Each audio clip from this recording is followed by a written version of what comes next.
That was his favorite kasi nakikita niya daw niya yung paborito niyang baseball player.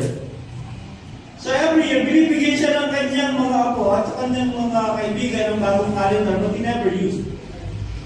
He stick to the old calendar na nakahang doon sa wall niya because according to him, may sentimental value yun.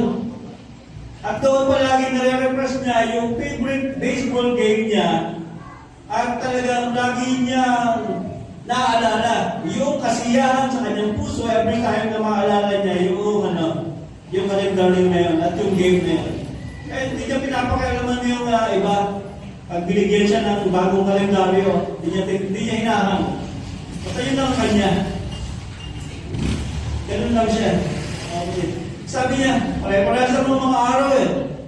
It's just the same day, hindi mo nagbabago yung mga araw.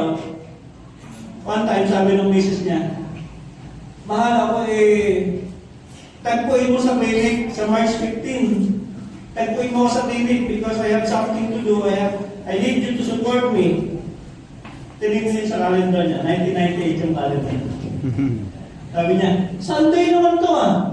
So instead of going to the clinic, pumunta siya doon sa simbahan. Hindi naman siya Adventist. Pag uwi ng wife niya, hindi ka pumunta sa clinic. I try to go to the church. Pero close yung church. Kasi one time, kinausap siya ng kanyang, tinawagan siya ng kanyang manager. Sabi niya, meet me in the office. May pag-uusapan tayo. June 10. Check siya dito. Holiday naman ito ah. So instead of going to the company, wala lang, hindi siya pumunta. Sabi ng boss niya, ano ba nangyayari sa'yo? Why are you sticking to your old calendar and doing your old habits? Abay, mapag-iiwan ang tanong panahon. Your mind is still in 1998. May problema malaki yan mga kapatid. Ito ay bata pa ako. Sombrero ko na to. I don't want to let it go.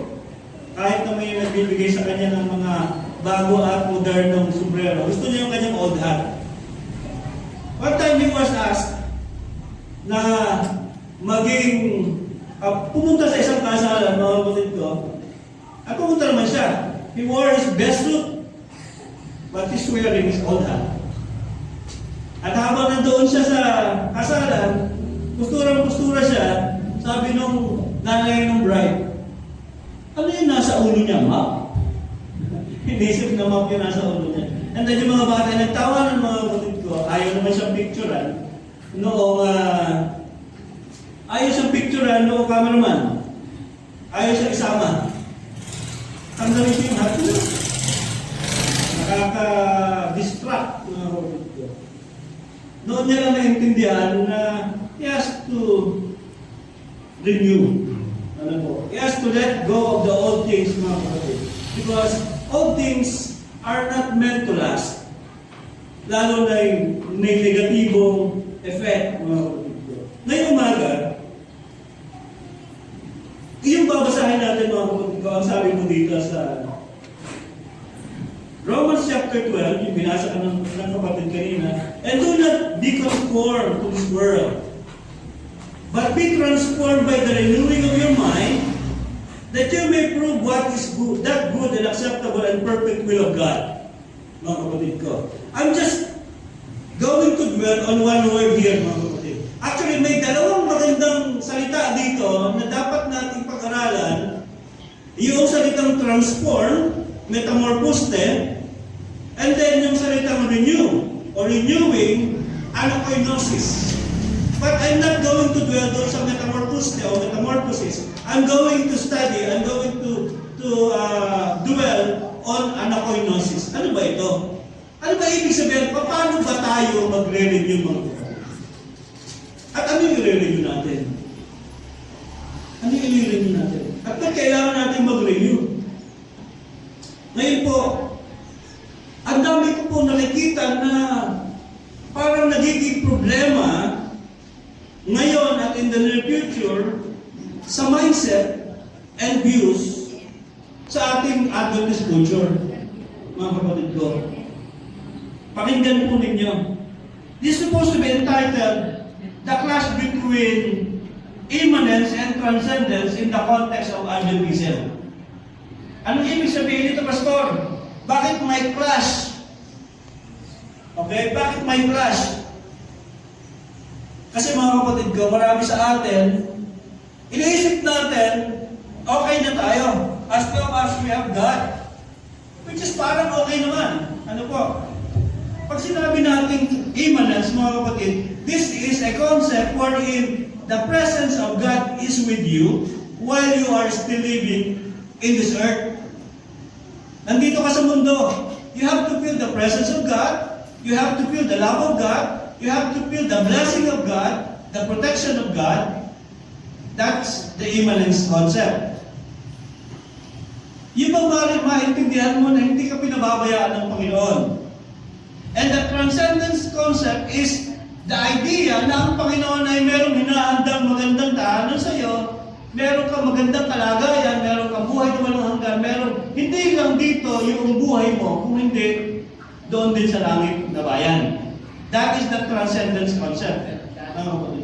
Alam niyo, marami sa atin na hihirapan sa pag-analyze niya at hindi nababalanse. So that is what I'm saying, where we have to renew our minds. Tingnan natin mga kapatid ko. At ngayon, pumapasok din sa atin yung tinatawag natin na yung kultura ng pagiging secular, mga kapatid ko. Hindi niyo po ba napapansin? As time pass by, ang Adventista ay pinapasok ng secular culture, secular minds. Of course, sabihin niyo sa akin, Pastor, okay lang naman yung secular, maraming mga secular, like our school, that's secular. Although it teaches spiritual things. Hindi yun ang ibig ko sabihin. Secularity means, yung nagiging kultura natin bilang mga Adventista, mga kapatid ko. Sino sa inyo ang regular at 7 o'clock nanonood ng teledrama? Hindi ko na kayo patataasin ng kamay, baka nahihiya kayo. Pero yung mga humingiti dyan, kumusta naman? Sino sa inyo yung every morning, instead of reading their Bible, they are holding their cell phones and chinecheck kung ano yung mga, sino yung nag-post, sino yung nag-like, sino yung nag-heart, sino yung nag-validate doon sa kanilang mga pinost nung gabi. Pag Sabado, after potluck, ano yung common dinidiscuss natin? Mga kapatid ko. Business. Tama ba? May nag-discuss ko ng business after ng potluck. Sana wala. Pastor, kung hindi Sabado, magkano ba yung kung hindi Sabado, Pastor, magkano yan? Aba, it's becoming our culture, mga kapatid ko. Nagiging problematic yan, pero hindi natin masyadong nababantayan. In that, we have to change. We have to renew our mind. Kasi ito yung magiging problema. Alam niyo po ba, ang mind natin, alam niyo po ba yung main goal niya, main job ng mind natin? The main job of our mind is to prove that our decision is right. Yung anakoinosis, renew your mind. Okay? Be transformed by the renewing of your mind, that you may prove what is that good and acceptable and perfect will of God. Bakit ngayon, mga kapatid ko? Bakit ngayon? Ang trends, hindi na naiisip natin. Sinusunod na lang natin. Nasaan ang pag-workout ng mind natin. For example, si Elder Bobot. Sinabi ng fashion industry, ang uso ng ano ngayon, ang uso ng jeans ngayon ay yung maluluwang. Pagkatapos yung skinny jeans na walang suot mo, ano kaya mapipil mo? You think you are in the society. Malamang hindi. Kasi sinasabi ng fashion ngayon, ang in na jeans o na casual wear ng tao ay malapad na pantalon. Kasi nung nakaraan, di ba may mga ganyang malalapat na pantalon? Eh pag nagsuot ka ng baston na pantalon, sinasabi ng mind natin that's good, and we subscribe, lalo na yung fashion, o kaya gusto mo yung anong tawag dyan? Yung Korean na may beak na maliliit na strips. Anong tawag dyan? Meron po ba nakakaalala? Ha? Yung Korean na sa mga restaurant, maraming Korean restaurant ngayon. Tapos may meron na eat all you can. Sangyup. Sino sa inyo ang madalas nagsasangyup noon? Kasi paano na hindi naman masyado eh. Hindi ko alam kung lipas na ba yung sangyup o wala na kayong pambili. Hindi ko na alam. Mga kapatid ko ano na. Pero, bakit madalas na madalas, yung mga natin sinasabi, okay yan, okay yan, okay yan. Tayo naman, at hindi lang yung mind natin, pati yung passion, yung kung what is it, ginagawa natin, at sinasabi ng mind natin, lahat okay yan. Problematic, mga kapatid ko. May problema. So, yung idea, mga kapatid, ng renewal, napaka-importante. Kasi, sa mahabang panahon na hindi natin namamalayan na dadala tayo ng layaw ng sanlibutan. The concept of worldliness is creeping inside our church and we are welcoming that concept with a red carpet. Napakalaking problema, pinapost nito mga kapatid. Okay? Lalo na yung secular tradition, mga kapatid ko. Sa mahabang panahon, hindi na natin siya pinag-iisipan. Kasi, iba ang dinedictate ng mind natin. Ang dinedictate ng mind natin sa atin, kung ano yung maganda ngayon, kung ano yung ginagawa ng sanlibutan ngayon, mas magandang gayahin natin. Yun ang nangyayari. So, yung mind natin, natin-train sa ganung bagay. Ano po? Ang tanong, paano natin aagapan? Paano natin naagapan? Yung ganyan mga sitwasyon. Ang problema sa mind natin Ang battle kasi mga kapatid, between good and evil, dito nangyayari. At unti-unti, ipinoproject na yung evil things ay parang walang problema. Everything that is not in accordance with the will of God, mga kapatid ko, whether it is simple or very simple, or moderately, kapag ka hindi in accordance with the will of God, hindi mo masasabing rightly evil, pero there is a potential that it will lead you to do evil in the latter part, mga kapatid ko. Kami na kailangan maayos. Kaya napaka-importante ng salitang renewing of the mind. Ano po? Paul Romans 12, chapter 12, verse 2, are radical. Do not be shaped by the world's mold, but undergo anakoinosis. Kinakailangan mag-undergo tayo ng anakoinosis. Ano to? A deep, malalim, spiritual renewal. This word signifies not just a fresh coat of paint. Hindi siya mababaw na transformation. But a complete inward transformation, a new creation of thought and character through the Spirit. Yun po ang kailangan natin ngayon, mga kapatid ko. Kasi for so many years now, so many times, hindi natin nababantayan kung ano yung unti-unting nag-creep, pumapasok sa mind natin, unti-unting nade-develop, at nagiging lifestyle na natin, mga kapatid. At sasabihin ng mind natin, wala namang problema, sige, gawin mo yan. Gawin mo yan. Walang problema. Kung i-analyze po ninyo yung inyong mga kaisipan ngayon, mga kapatid ko, sabihin ko sa inyo, ang dami ko walang ginagawa, na ito ay tinatawag nating secular culture na nasa akin na bilang mananampalataya. That's the reason why I do not now read my Bible every morning pagkakagising ko. Siguro, Nananalangin ka pa, nananalangin pa tayo. Pero seldom na tayo nagbabasa ng Biblia. Bakit? Because of that culture na na-develop sa atin sa paghaba ng panahon. Sino sa atin nagme-memorize pa ng Bible verses? Uy, may isa. Tama ba yan? Tumataas ka ba? Sino nagme-memorize Bible verses pa ngayon? Huwag na rin mahiya. 1, 2, 3. Tatlo lang yung tumaas, mga kapatid. O, 4. Ilan tayo dito?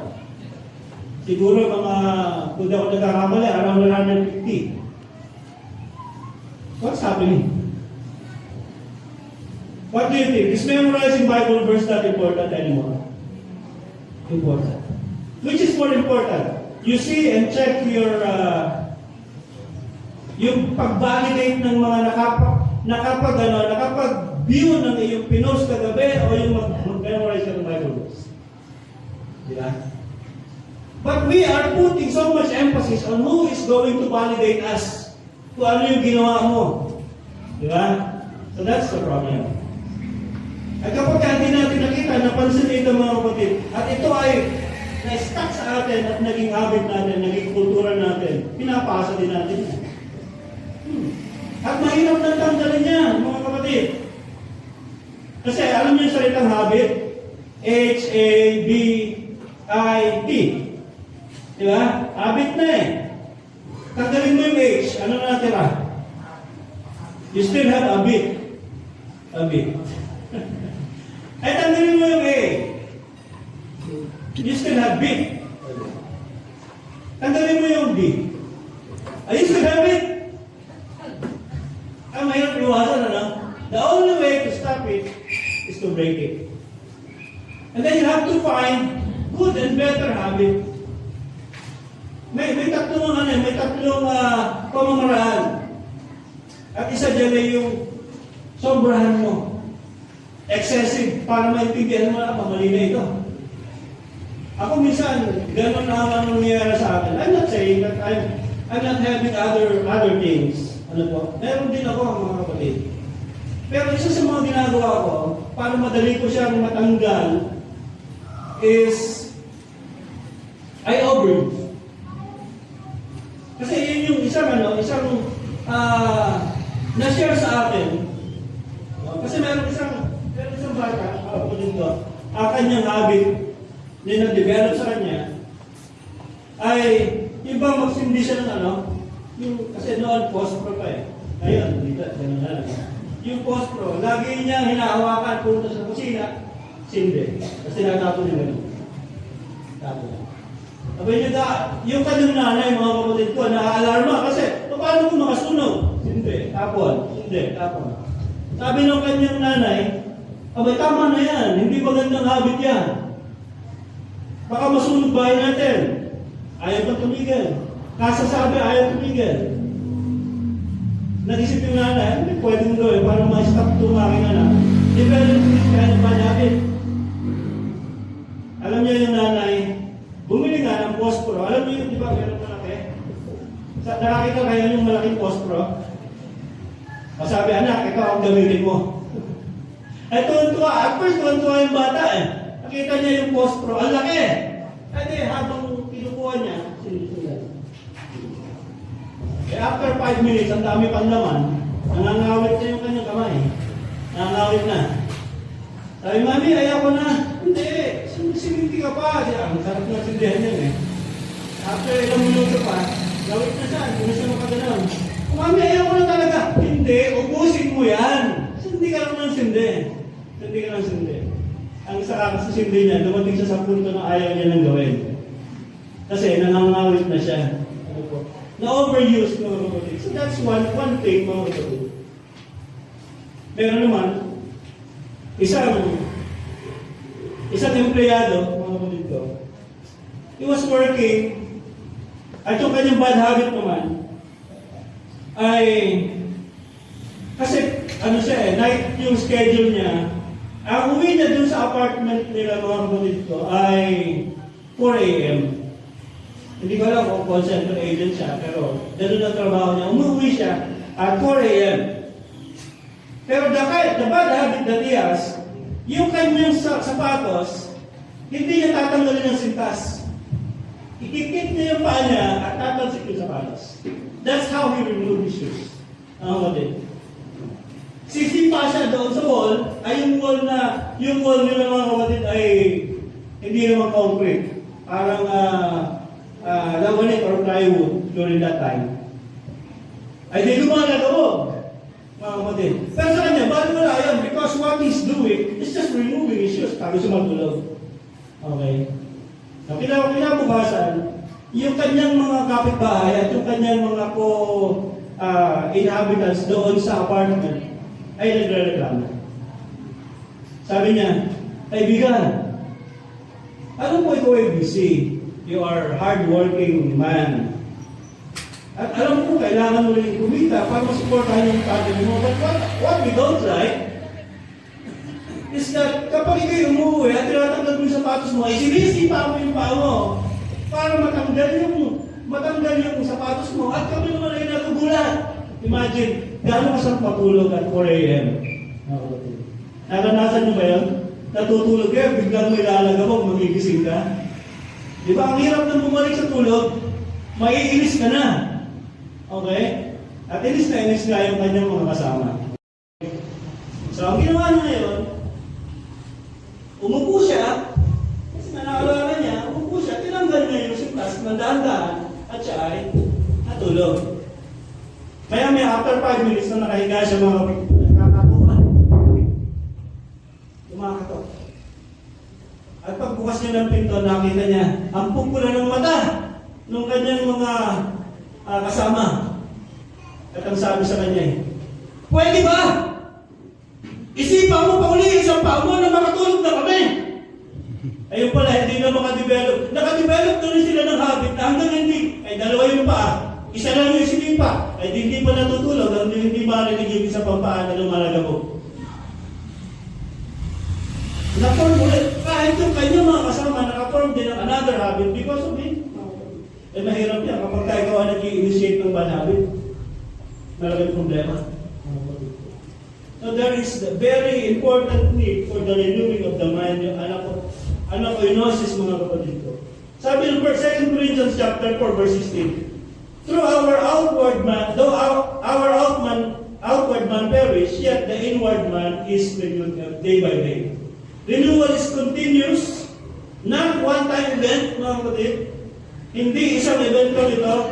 The Spirit works daily to reshape us. We have to let the Holy Spirit works in us. Ang problema sa atin, hindi natin yung kapangyarihan ng Holy Spirit para iisip natin, gagamitin natin siya. That's not correct. When we surrender to the power of the Holy Spirit, He is the one using us, not us using Him. And He is transforming us inwardly, not us transforming Him. Susuko ka lang. Madalas hinihingi natin yung kapangyarihan ng Holy Spirit kasi may gagawin tayo. Para bang siya ay tools natin. Pero sa totoo lang, tayo yung tools, mga kapatid. Nag-reshape niya para maging kapapano natin Panginoon. Hindi ba naman, mga kapatid? Oh. Ephesians chapter 4, verse 23 and 24, be renewed in the spirit of your mind, that ye put on a new man, which after God is created in righteousness and true holiness. Renewal leads to holiness, aligning us with God's character. Eh, paano makakamove ng God's character? Kapag nakapagdagising, hindi na yung God's things ang inuuna natin. Because we have developed this kind of mentality, we have developed this kind of culture na hindi na natin inuuna. Secular na yung nauuna natin, mga kapatid. I believe, majority, if not all, ganyan na ang mindset. Hindi na natin nauuna ang Panginoon. Meron sa atin, yes, pagkagising na nalangin. But what about after praying? Ano na? ang sunod na ginagawa? During our free time, ano ang ating ginagawa? Kapag meron tayong extra money, ano ang ating ginagawa? Diba? Sa daming problema. So, kinakailangan natin, i-reject natin yung conformity.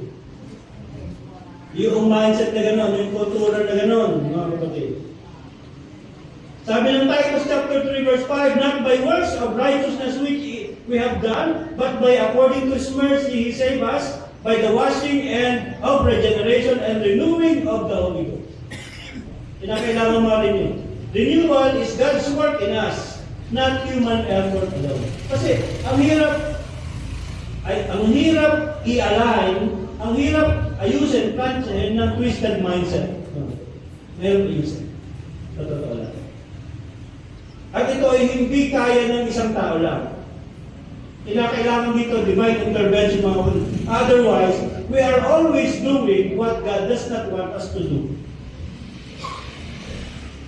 God wants us to be spiritually mature, righteous, pious Christian people, mga kapatid. Renewing of the mind is the work of the Spirit of God. Without the transforming grace of Christ, the tendency of the natural heart cannot be subdued. That is Steps to Christ, page 18. No? Kinakailangan talaga ng pagbabago. Otherwise, yung mind is not, alam niyo ba kung ano lang ang dadali ng Panginoon sa langit na hindi niya babaguhin sa atin? Peace. Yan tamang mindset. Kaya ito lang ang naiiwan. Lahat babaguhin mga kapatid. May nagtanong nga sa akin, Pastor, makikilala po ba natin yung mga mahal natin sa buhay kapag tayo napalangit? I said, yes! Ano mo nasabi? Because your mind will not be changed. Ngayon binabago ang isip. Tama ba? Ngayon binabago ang isip. Naalala ko yung kaibigan ko.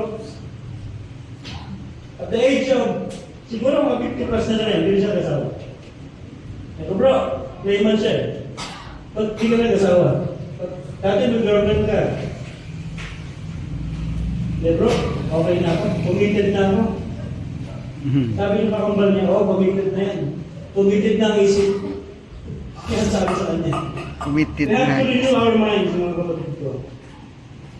Isa pang problema sa Adventist world ay yung pagbabalanse nga ng konsepto, mga kapatid. Anong konsepto yan, Pastor? The concept of immanence versus transcendence. Anong ibig sabihin? Paano nangyayari yan? Marami sa atin, mga kapatid ko, marami sa atin, if not all majority, we are not paying much attention with our life here, thinking na meron namang buhay na walang hanggan at may langit na bayan na pinaprepare ng Panginoon para sa nagsisibig sa Kanya. Tama naman, di po ba? Pero asa naman ito? You are not preparing so much for the life field. Paano naging mali yung Pastor? Nag-iisip ako ng mga makalangit na bayan. That's the transcendence part. The immanence part is the understanding that God loves you while you are still on earth. God is actively participating in your affairs while you are on earth. Mahal ka niya while you are on earth. May trabaho siya ng pagagawa sa iyo while you are on earth. Pagpapalain ka niya, gagawa yung kanya. Pagtitibayin ka niya, He will establish you while you are on earth. Para sa gawain paglilingkod. Pero marami sa atin, because of the mindset that as Adventists, we are waiting for the soon coming of God, of Jesus Christ, masaya tayo na aalalahanan natin yung ganong klaseng pangako, and we are parang lagi nare-repress na tayo thinking that God is coming, Jesus is coming. Pero how about the immanence part? That God is here working with you. So, unti-unti maintindihan natin itong konsepto na ito, gawin natin yung mga bagay na mas makatutulong upang maaari na rin ito sa mas mapagiging natin. Ito po yung aking nalangin sa mga kasama sa mga natin.